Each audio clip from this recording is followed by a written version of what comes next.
tuna hianin kan muk bang dona he katutan dia he ana pongjok he uzok nia chuanin nana tam devin ai ruo sepa min lo chang ve lo an khan ei thai don am khami kha ei zo vek ro ai dang po ala tam dio e dek chilian pui dia nên cái tròn đòn này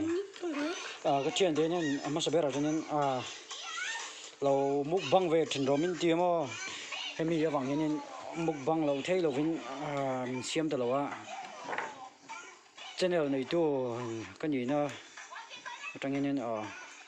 mình xem lâu nó sẽ tập cái này về cái viewers thế là subscriber thế bằng điều hành thì về tum cái gì á mà sẽ tầm ở chỗ tầm đón liều mà sẽ vậy là ra sông qua đón lại chỗ gần sáng về này hay mi lấy na tan hiền nên cần tâm đầu bốc á ấy trong ngủ sẽ bao nhiêu vò tại vì gì